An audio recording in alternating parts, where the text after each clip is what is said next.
welcome to this mentoring club session, and welcome to our two speakers today, Sabine and Alexander Kluge, who are not just panelists but also two friends of mine, and some of the inspirational sources also for myself and my work when it comes to change management, to leadership, and to everything related. Let me start with a quick intro about what the mentoring club is. Probably not everyone here and who watches this video later is aware of this. So this is a side project that I started together with my co-founder Jess at the beginning of the pandemic. It's a non-profit platform where we try to bring together people to learn from and with each other.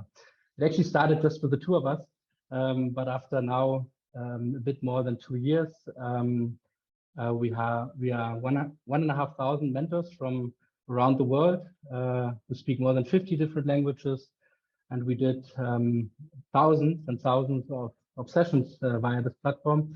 And beside that, we also try to always find interesting, inspiring people to talk to our community, which also is quite big. So we have 10,000 followers on LinkedIn. We have a newsletter list of also, I think, 10,000.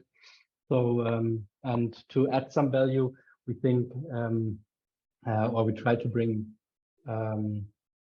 people together also in formats like the one we have today. So with that, I would hand over for the introduction of our two guests, Alexander and Sabine, and would say everyone enjoy the session, and I'm looking forward also to the discussion that we can have afterwards. So I think the last 15 to 20 minutes we can answer your question that you can also put into the Q&A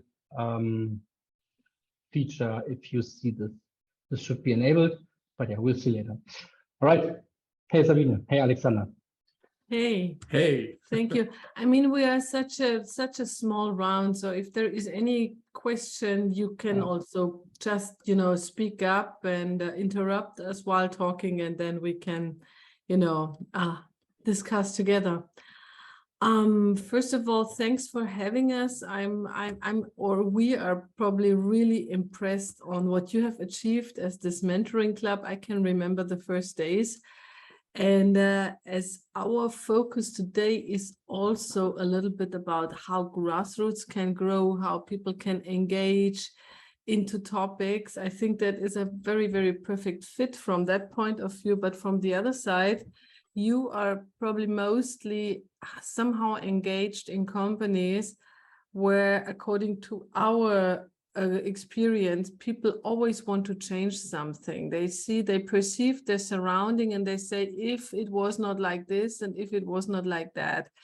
So we have perceived this kind of curiosity and courage at the same time, say around 2015, and it was like it hit us like a hammer. One, for a personal experience that I will share a little bit later, but also because it showed that people don't want to turn down the walls of the especially big corporations, but they want to change something within, because obviously a lot of people are quite happy about where they work, but they think that they have the knowledge, the power, the will to change something. And that was something that really has drawn our attention very early. And we were like, hey, come on, we have to talk about these stories. We have to tell these stories. We have to understand what happens in organizations when people start to move, how grassroots movement help to shape the organization's future. How, but also, of course, who are these people? Maybe you are amongst these people as well. And if not, how could you start a movement? So that is the things that we would like to touch today. And with that, I would be proud and happy to start. Who are we, Alexander? We are Sabine and Alexander, and many of you, as I saw in the list, know us already. So with some of you, we already worked. So we are working as consultants, and we are helping organizations transforming and adapting to the complex requirements of a always strong and complex world outside.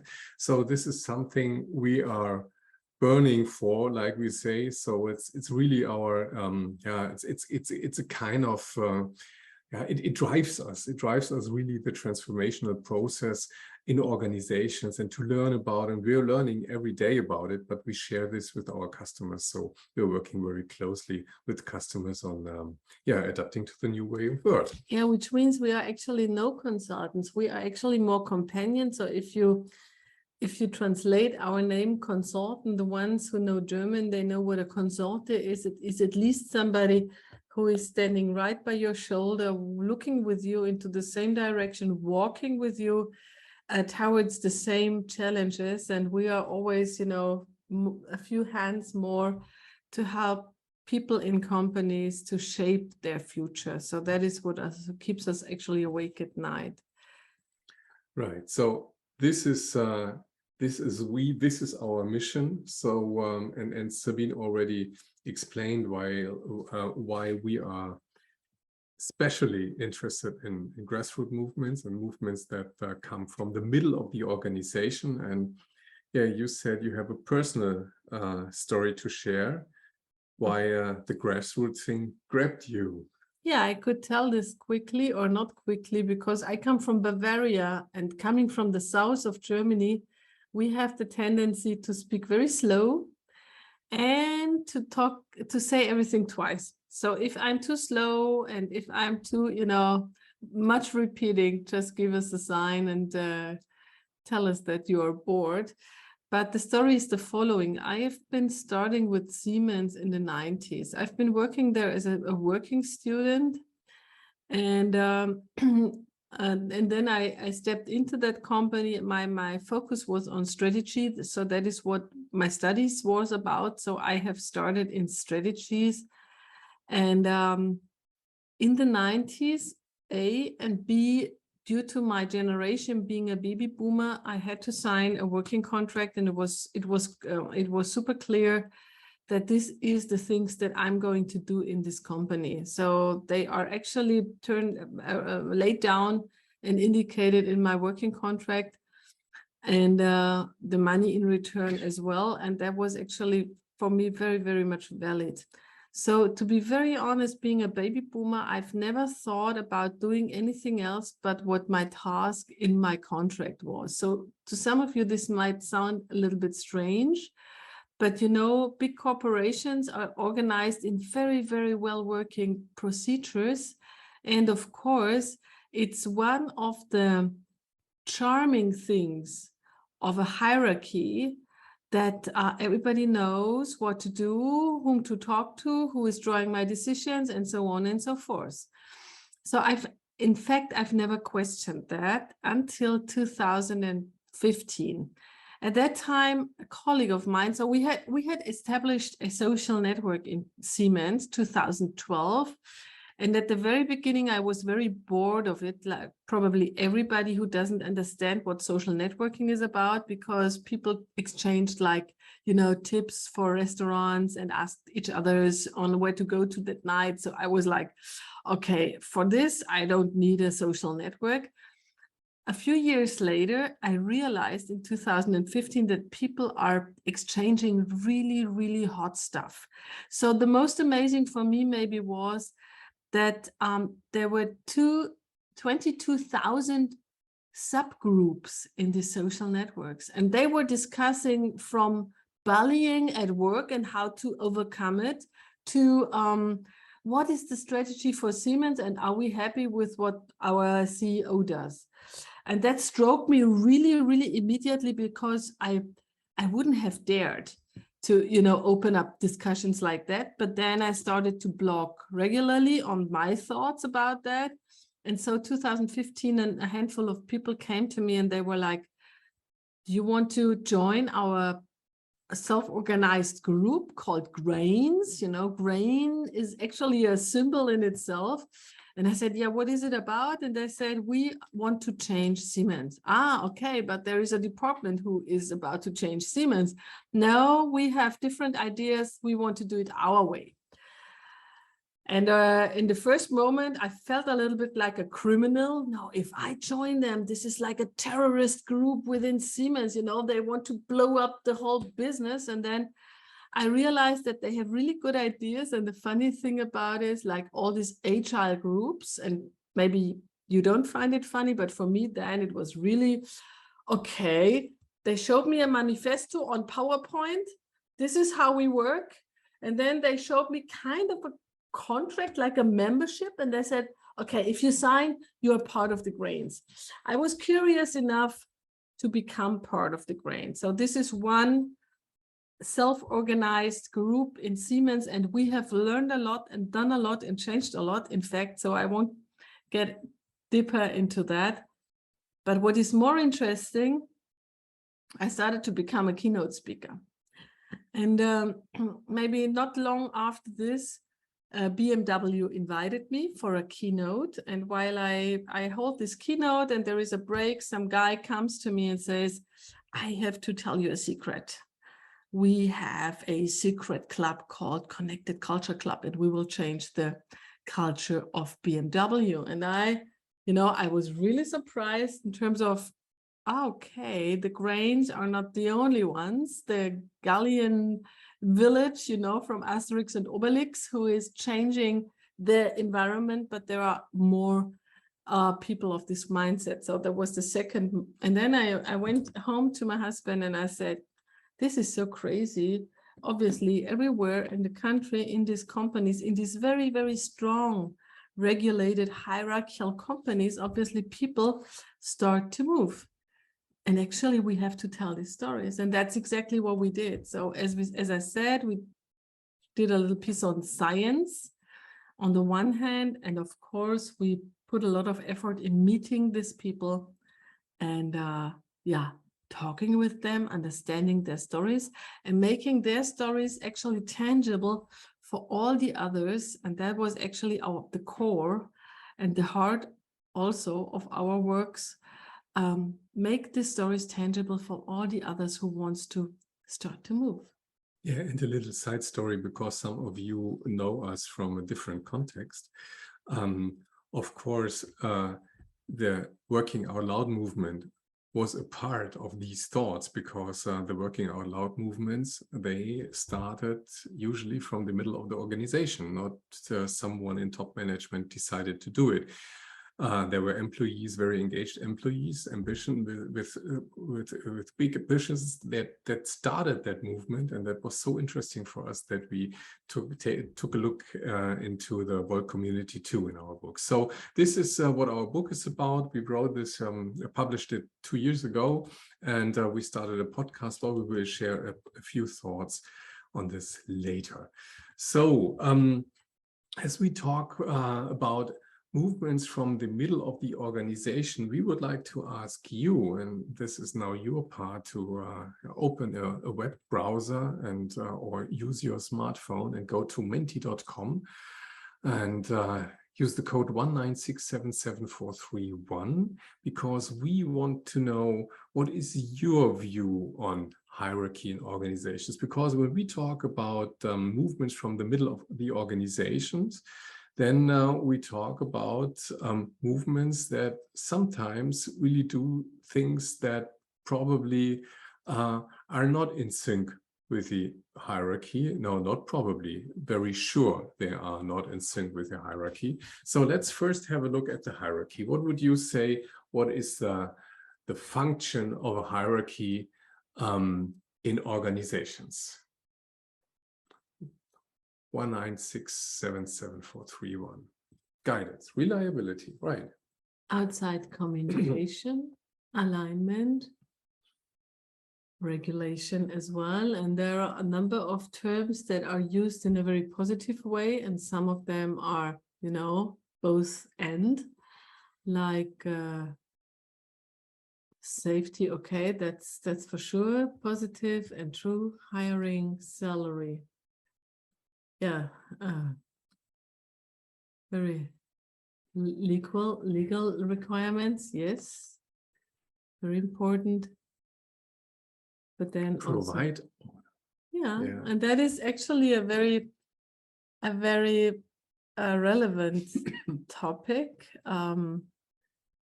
There is a line from top to down that actually lets us know on how to operate, right? Mhm. Alignment, power. Haftung, reliability, here we have it again, and then it's the process, and the process is positive and also sometimes painful, legal purposes, growth opportunities, yes, when the strategy is carried out in the top of the pyramid. Strategy and power. Power is probably not coincidentally very much in the center, because when we talk about power and hierarchy, we say it's the power to design. The power to design, and actually designing goes over deciding, right? So the higher you climb in the hierarchy, the more power you have to design or to co-design the shape of the company. Yeah, interesting. So right in the middle, we find now power and alignment.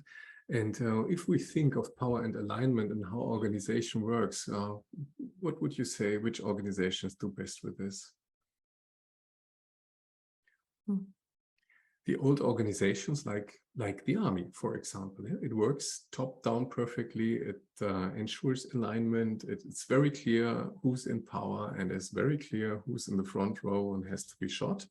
Yes, but however, they have also new concepts on how to operate. Maybe we look at the next picture, because even the army is working on different modes in these times, because we have one disease of our environment that has appeared like 20 years ago, and it won't disappear again.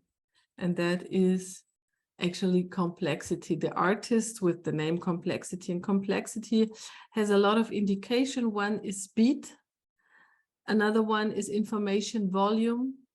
And the third one is that we cannot link cause and effect as well anymore, like in earlier times when times were, so to say, simple, when we had less information and less speed. So this kind of complexity actually taught us already for a while that even in the army, we have to more communicate, more challenge things, more come into a horizontal way of taking decisions. And that is really, really hard, because that is not how corporations work. So what in companies happens is that the hierarchy actually gives you the little corner that you are located. And now we talk so long about this. Is this really true? I'd say that goes still for like 95% of all organizations. We are not networked. We are not out of silo. We are not totally, open and transparent within. But we have these little corners. We have, the stripes down. This is the vertical communication in terms of I'm IT, what I can, nobody else can do. I'm HR, nobody else can, interfere to my topic. So that is one organization mode. And then we have the hierarchy itself. We have the levels. So what actually arises is a grid. And this grid is nothing else but, remember this, if you forget everything from our keynote, this grid is nothing else but a communication system. That's it. That is why it was installed like in hundreds of years ago in the military. And the communication systems says A, who is allowed to talk with whom, and says B, who is actually taking decisions on which level. And this clearness helps companies a lot to be fast and effective in managing, as long as the world is not complex. So the view on organization has three sides. From our point of view, there is the first side, that's the so-called display side, and that's what you see from an organization when you look from outside or as an employee on the shiny prospects and brochures and the things that are communicated in the internet. This is what we see. There is a mission of Google that's don't be evil, or Tesla accelerate the world's transition to sustainable energy. And if you go shopping in Germany, you find this sign, wir leben Lebensmittel. So this is what you see outside from an organization, the display side, and this is what they claim, what they are, what they want to be. This is only the claim. And the other side, and this is what Sabine already described, is the formal side, the rules, the processes, the hierarchy. This is the organizational's rules system, which makes them work every day. So this is what we see, and yeah, and there's a third side, that what we not see, but what we can experience.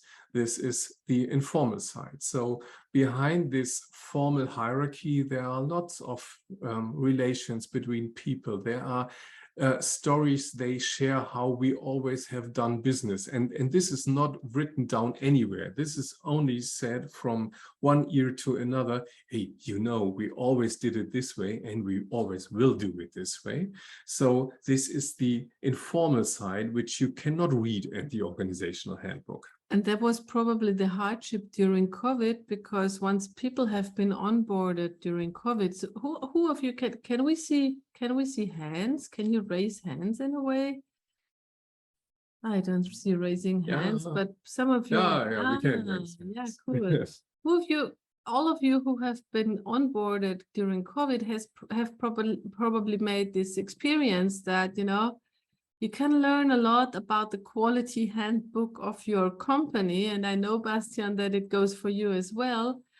But the do's and the don'ts and the workarounds and the things, sometimes even we have situations where we tell our customer, we won't write you an email on that, but we would like to tell it to you orally on the phone, because these are the things that in purpose nobody is going to write down, because it actually highlights something that is factually not possible. And that is what we would like to share with you now. You know, formal side is what gives you safety. That is what we have learned earlier in the hierarchy. It is an orientation, and you know exactly what you are allowed to do and what not. And that is like here on that pathway where, you know, they actually put the path, they put the plates on the pavement into the meadow exactly the way they want you to walk. And that is actually a very nice symbol for the processes that we have thousandfold in our companies. And now something interesting happens in each and every company. If you wanted to really crash the whole performance of the company, you can do one single thing. You can, you know, ensure that people are not leaving this path. You know, if you want the company to work, if you want the company to be performant, you have to allow people to go their own way, even if you don't write that down anywhere. And that goes really, we have met so many people from so many companies where you wouldn't believe that things like this can happen. You know, there is a much shorter way. If you have to go right, you better walk through the meadow. And that is not only for one person, but like for hundreds. And therefore the meadow shows what is obviously a better path to come from A to B. And that kinds of workarounds we have in each and every company. And that goes actually quite well together with, I don't know if we have this picture here, that is why I'm talking about, that goes quite well together with the question on, if this is our organization, about which topics can actually take a decision in the top of this organization. Yeah, we have it a little bit later, because obviously there are many other people who know better on what are actually the challenges and how to overcome them. And that is actually quite well reflected in Yoshida's iceberg of ignorance. That is a very hard picture because, again, earlier you have actually raised that decision-making, designing, the freedom of deciding is actually onto, if you climb actually higher and higher in the hierarchy. Now, if you do this, and the mountain can also here in this picture be seen as the hierarchy, you realize in a very dramatic way that for physical, but also for psychological reasons, only a little part of the real challenges of your business actually arrive in the top of the pyramid. 4% problems are known to executives. And these are the same people now who try to, set pace and set processes on the operational level, which has to fail actually necessarily. Short insert. Does that mean the hierarchy is garbage? No, doesn't mean. But we will talk a little bit later about that. So next is we want to talk about how does change happen in organizations. And when you think in hierarchy and problems only known to top executives, we would guess that most of the initiatives will be driven top down and only for solving problems that are known to management. So let's have a look at the real story about change, because what we experience and when we talk with a lot of grassroots movements we met in the last years, there are so many balls in the air and someone has to catch them. And 4% of them are not only known to top management, but there might be very useful other balls that are not catched. And more we see there are people outside that inside the organization that probably are not in the hierarchy, but they catch a ball. They catch a ball and try to make change not top down. Because what we learn from looking at changes top down, like this change, this is square where we have a roundabout added to streets meeting here, and you see how people behave when you don't explain a change and just draw a few lines. They behave not like it was intended by the ones who drawn it. So if you look at the reality of organizations, this is exactly what happens. Someone thinks of a new organizational structure, draws a new hierarchy diagram, and gives new positions to people and hopes things will change. They probably do not. So grassroots initiatives, employees catch the ball, and they are in their basic function. What they do, because it's not intended what they should do, it's a disturbance. So the hierarchy is the beautiful leadership system as well, where either all your problems are regulated in processes and rules, so there is no need for interpretation, or there is some space in between, and therefore we have team leads who have to interpret or who have to give their opinion, right? So that is exactly the leading position in this hierarchy. So what I say is we have A, processes, B, rules and conditions on which we work. And for cases, for new stuff that we don't know or didn't write down anywhere, we have a team lead who helps us out with his or her interpretation of how to handle a situation.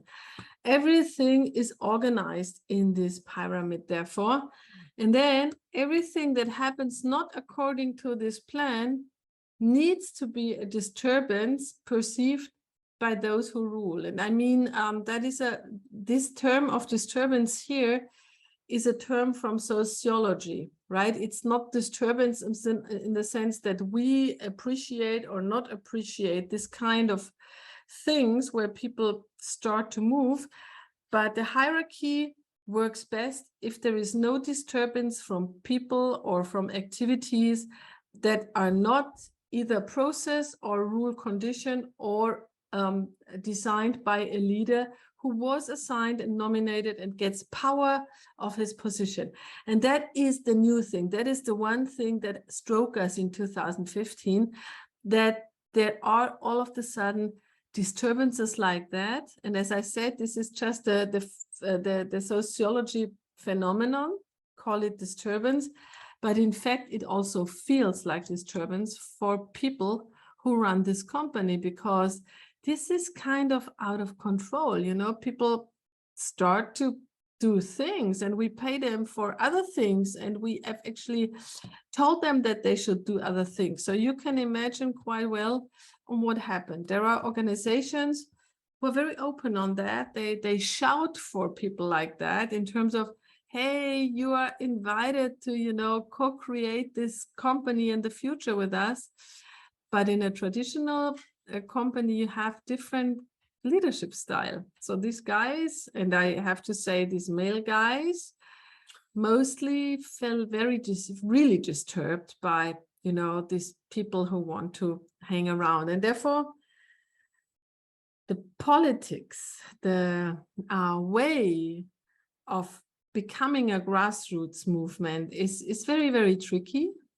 It's not rebels. We are very, very cautious with the term rebels. It's not the noisy people who sit in a meeting and say, this is all rubbish what we do, but it's the really, really smart, micro-political, very, very sophisticated people who know exactly what they do and why. And it's mostly people without noise, without any, you know, loud thing. They start to move and to grow.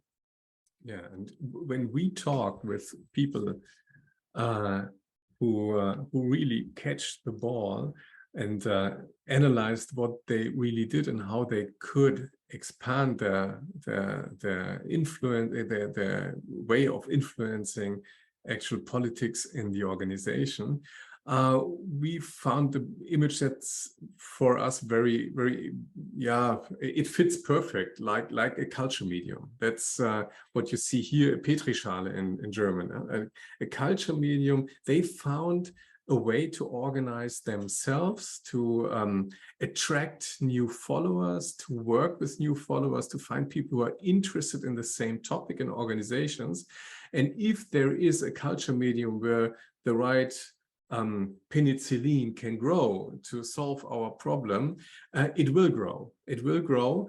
And organizations have different abilities to provide these culture mediums. In very strict bureaucratic organizations, it's very much harder to find these spaces than in loosely coupled organizational parts where people organize themselves in social networks and have their communities, like Sabine described already. And this is a culture medium for people who will meet and exchange about new things and making things better in their organization. So the thing we learned is if the willingness to experiment with new forms of collaboration, and yet just think of working network together in social networks and in communities, comes together with attitude and courage of the employees, then the grassroots can thrive in the company. Just a short interruption. Do you have questions until that point in time? Something you want to get rid of, something you want to discuss? You can use the chat. Yeah. So if you have questions and you want to discuss it, use the chat. So one of the videos you probably have seen because it's a very famous video. You can find it. It's from Derek Sivers' talk, TED talk, who used this video to describe change in organization. It shows dancers on this land here, and nobody really cares about them in the beginning. And if you look at this, some interesting thing happens. Then the second dancer comes and it makes the first dancer his leader. Yeah, it's the first follower. And when you watch that video for quite some time, you will see some people coming to the field, some more people coming and finding it very, very useful to dance here. And at the end of this video, everybody's dancing. Only a few are sitting, and they changed it. The people that sit on the grass will be the remaining people that not followed the new idea of the dancer. So, the power of the networks. We think that one of the most important, powerful tools in organizations is the ability of building your network, using a network like a social network to connect and build your connections inside the organization. And so it's like a brain. It's like a brain where the number of connections between the cells is really the key factor and not the number of the cells. So we want to connect, and we provide ways to connect to each other in organizations, for example, by using enterprise social networks. And there are some questions.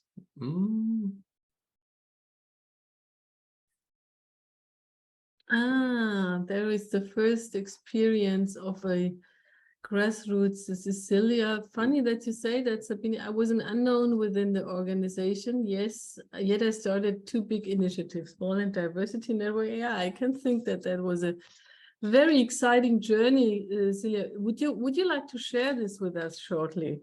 So you're the unknown factor in the company, and now you already start to, shake the columns of the company. Would love to hear that story. Thank you, Bastian. Hi, can you hear me? Yes. Good. Hi, everyone. Yes, I get now more and more attention, and also they are now building a new position within management who takes up those topics, who takes up the topic of diversity and working out loud. Really? Hopefully filling it with me, but we don't know that.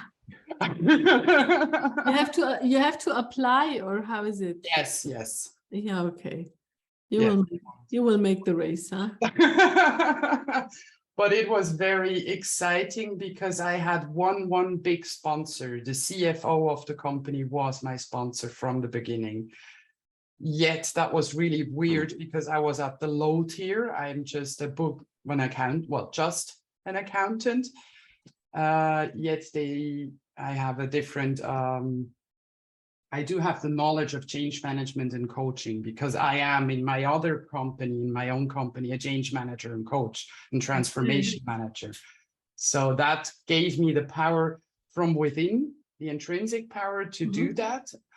But it was weird because I was really like just the small accountant working part-time, initiating those programs. And I think it was my enthusiasm and my belief system that really emphasizes now the empowerment that I get and get this platform to grow even more, and to also within an ex-military company to grow this network now. Now people are now, after a year that Wol has started and also this diversity topic, now realizing that the management is has trust in their employees and wants to really grow and really know their issues, because I don't make the CEO and we don't make we're loud. We're now loud after. That's how I can say it. And it's good. But it was scary at the beginning because I wanted to stay quiet within the company. Yeah. Just my money job, but I couldn't anymore after 3 years. And that is interesting, because the question we used to pose is, okay, I mean, me as a baby boomer would say, okay, if I don't like it there, I have to find a new fish tank where I can, survive. But then that is the strong thing I think about it, that people who are part of that organization, they don't go the easy way and quit and say, okay, make your own shit, but they are get your shit done, but they are really engaged and they want to change. Thank you so much, Celia. I think we have. Yeah, Bernd just added that He's the dancing guy, and Bernd, we feel you. So maybe you want to share your experience. If you're... What was the dance? What was Where are you dancing?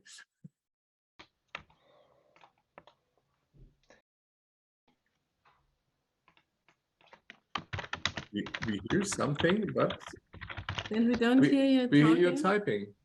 Can you hear me? Yes. Yes, now. Hey, cool. All right. Oh, I was not aware that you can hear me.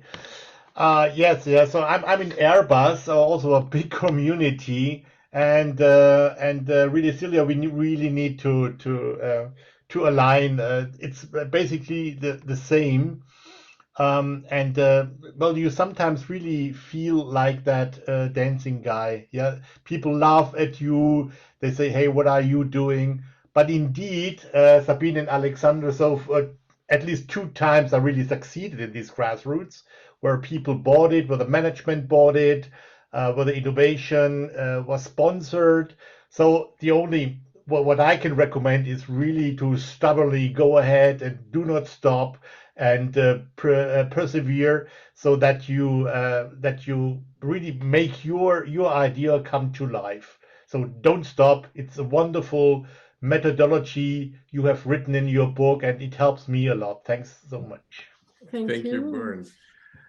Yeah, I think what Celia already described and what you said are both very common phenomenon. So the one thing is, you have to dance very long. You have to grow your roots in your organization before you grow up to the sun, and to grow from the soil to the top, it needs at some point light from above. So your CFO, Celia, was probably the one who was the light from above that gave you enough room and space to develop your initiative. So that's something we found out in all the initiatives we talked to. And some examples, unfortunately, most of you are German here, so you can listen to the examples, because we recorded some podcasts with interesting stories like this one from Bosch here. Yeah, exactly. That is a very interesting one, because what we didn't talk about yet is that, of course, becoming becoming focus, or becoming into the focus, means sometimes to take also some risk. I mean, that goes probably for most of people who are working or active in grassroots, because so, as I said, some leaders don't like these non-controllable areas, and therefore it's always a little bit risky, and it can go, of course, until the point where company wants to get rid of people. And here we have, I think, a very touching story from Carsten von Bruch, and he's from Bosch. And some of you might remember in 2016, there was this little diesel scandal around the automotive area, and Carsten is a very ethic guy. And then one day he started a group in the Bosch social network, asking the question on, shouldn't we as engineers be able to do more for the environment instead of actually betraying and lying about the measures that we are delivering for our customers? And you can see what the conflict is. Here is the ethics of people in a company who wants to identify themselves and they want to be really, really connected to what the company does, and they want to be proud. And there we have the values of the company. So this is also like a short-term target to be successful in terms of business. So we cannot take the risk to lose a customer like Audi or Daimler just because we don't play the game with them anymore. And that is actually two perspectives that really they hit each other, you can say. And that was a very early stage of grassroots. That was when companies maybe couldn't deal that well with this kind of uncontrolled areas. And therefore, with a certain way behind it and a certain procedure behind it, the company actually won in getting rid of the discussion by getting rid of that person. And some of you who are active on LinkedIn, they know that Carsten is not at all quiet. He still actually stands for ethic, engineer values now on his own. But the headlines were very important because, as we know, they changed also some rules within the company. So on the one hand, they wanted to get rid of this guy who is not to control. On the other hand, I think some people in board realized, oh, we have to be cautious. We have to be somehow transparent and honest to our people and to what we do, especially when, and that is something that we have experienced many times, especially when people like Carsten actually remind the company on the roots of the company. So there was Robert Bosch, like 125 years ago, and he had this kind of values and this kind of ethic status to, you know, run his business. So where did we end up today that we are doing stupid and nasty stuff like that? And that is something that happened in my company as well, that we came back with the old terms of Werner von Siemens, saying this is how Werner wanted the company to. We even had an activity once that said, what would Werner say? Because he wouldn't, you know, just focus on profit. In the contrary, he was like, for the quick profit, we won't sell the heart of our company or the future of our company. And that is something that grassroots activists again and again come back to and remind the CEOs and the managers, hey, this is our roots, this is our legacy. It's not about, you know, short-term making profit and money, full stop. It's much more. And that is the story of Carsten. Another interesting story is the story of Tobias Leiske, whom you will find on LinkedIn too. He blogs a lot and shares his knowledge about innovation. And we met him when he worked for Texas Instruments. And Texas Instruments, similar story. If you go back to the founders, you find that innovation is really built in a Texas Instrument. It should be in the DNA of the company. And you probably, if you're my age, you probably had this calculator from Texas Instruments in school. We all had that. And so they were really quite famous for innovation. And when he entered the company and he was an engineer and he wanted to innovate, he found that most of the really innovation, the real innovation only took place at one place, at the labs in the United States. There was a central lab where innovation was located. That's interesting. Innovation is there, not here.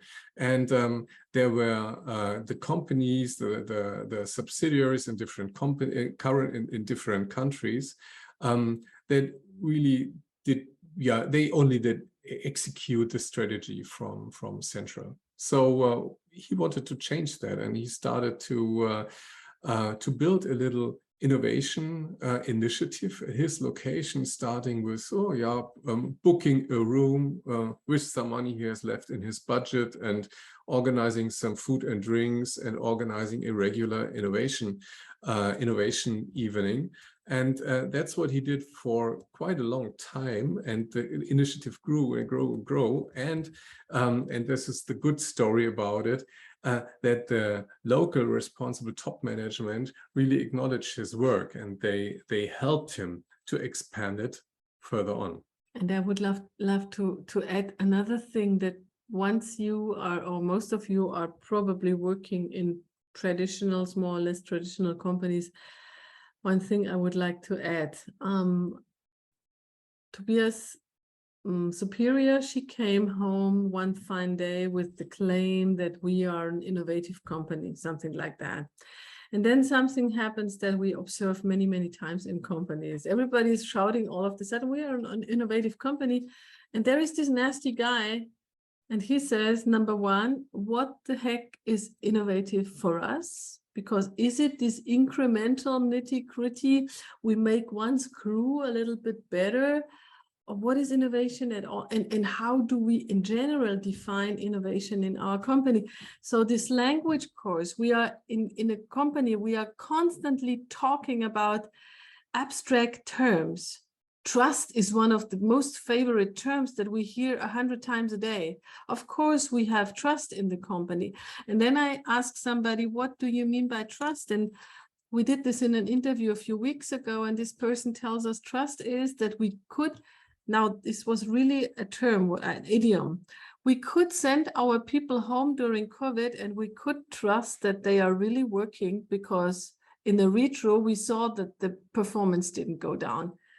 And you see, we have so many, especially with these abstractive terms. And if we are not only talking about Grassroots here, ask the company responsible people who are, smashing around with this bullshit bingo abstract terms, what exactly does it mean for us?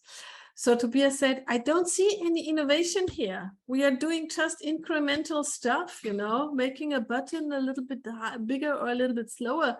But I see all this, Chinese and Indian competitors, they do really innovative stuff. So where are we the heck? And that is what drove him actually mad, and what drove him out as well to change. Interesting story. And he already left Texas Instruments, but his initiative is still alive. Is one sign for a successful initiative, that they really could go on working without the one who started to dance on the grass.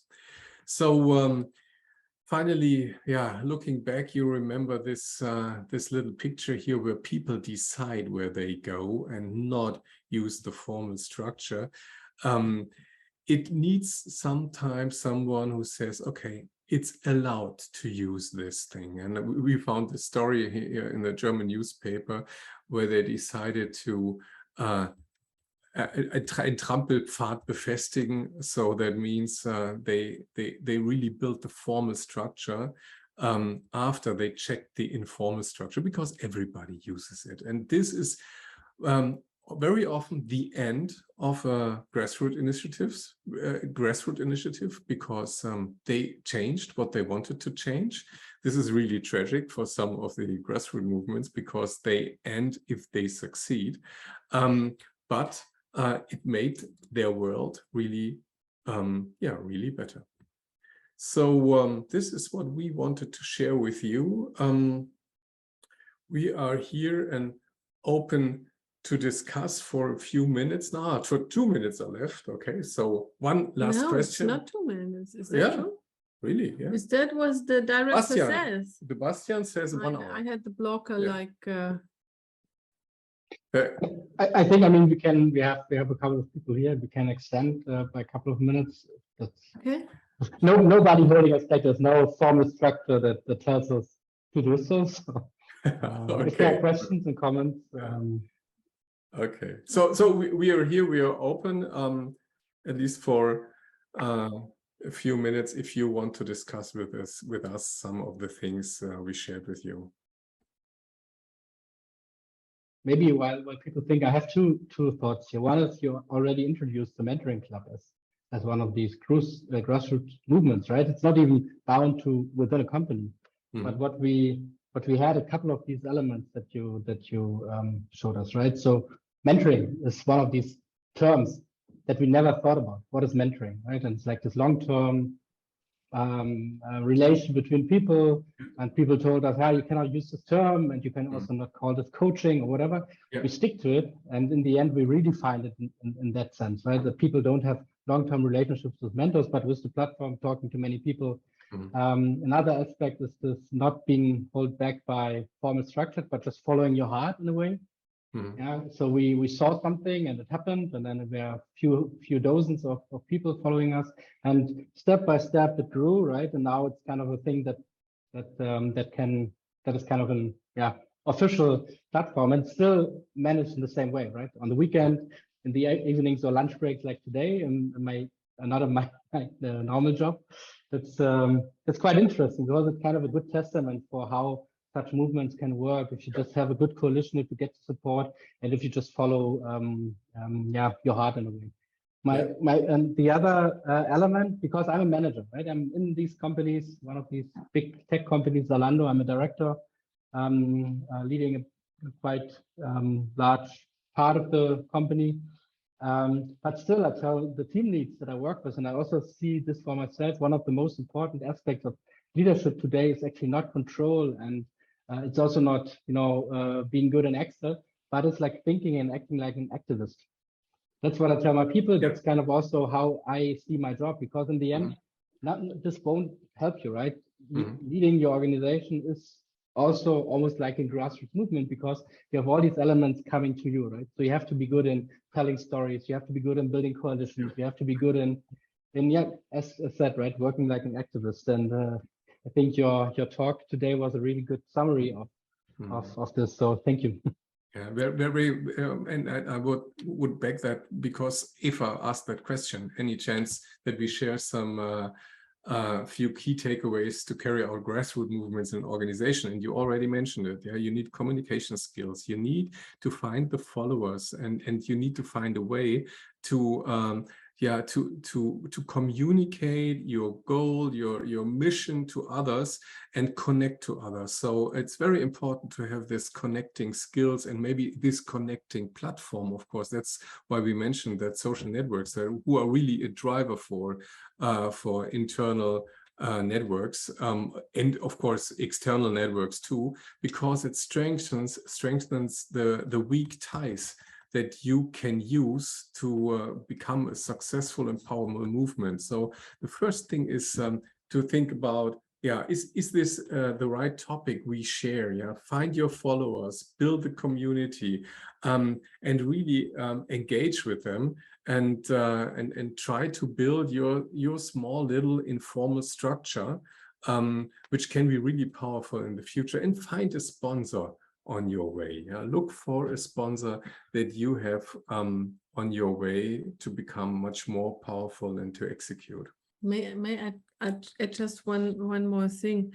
We have the tendency in companies that we sometimes are very frustrated, then we come together with people who are also frustrated, and then this is like, like a snowball of frustration, then gets bigger and bigger once we come together and we talk about all the things that go wrong in the company. And that is, in sociology, we call this a Entlastungsklicke, like a clique to relief.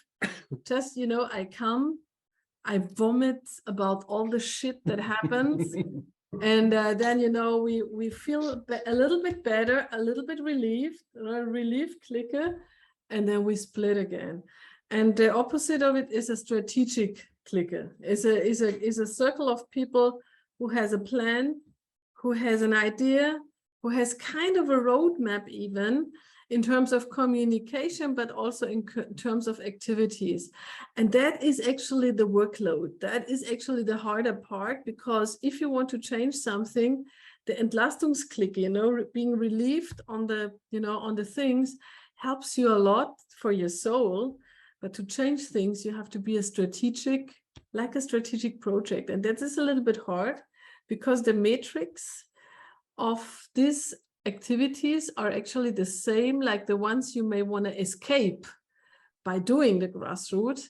But you have to change your organization with the language the organization can digest. And that means micro-political alliances. That means being smart in what you communicate, how.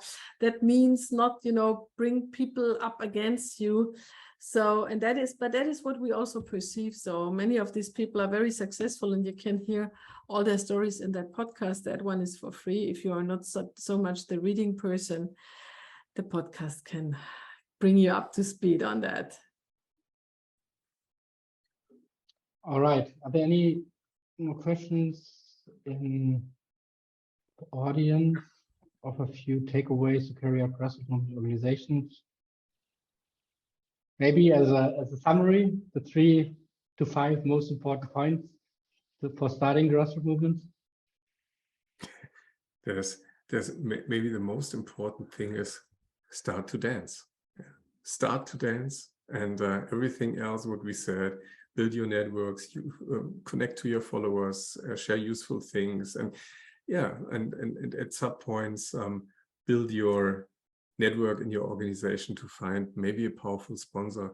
This is really the sequence of things you should do. But the first thing is have an idea and start to dance. And Celia said, just do it. You know, there is still too much fear in companies.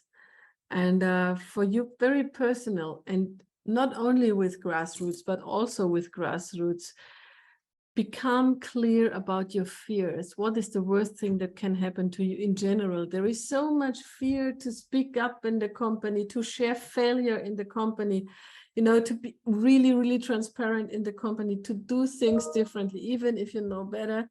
And the only thing, and that goes for everything you do every day, wake up and say, what is the fear that I really have? How can I overcome it?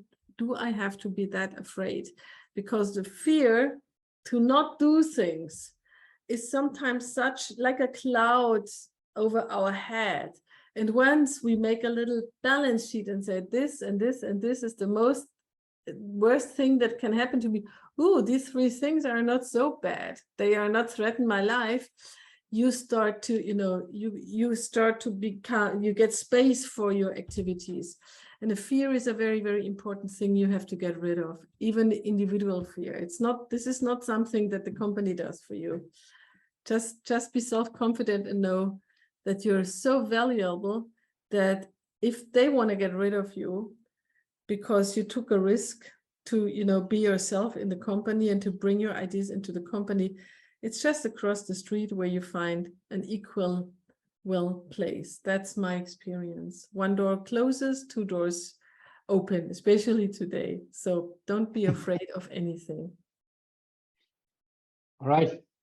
Thank you a lot. It was really an inspiring end of the session. I think for all of us, a good way to spend a lunch break. Thank you a lot, Sabine and Alexander, to spend your time with us. I know that you have a very busy week and a very busy day. It's amazing to have you here, and also to see how close your thinking and your insights is to our initiative. And yeah, thank you, and see you soon. It was a mega pleasure. Bye-bye. Bye.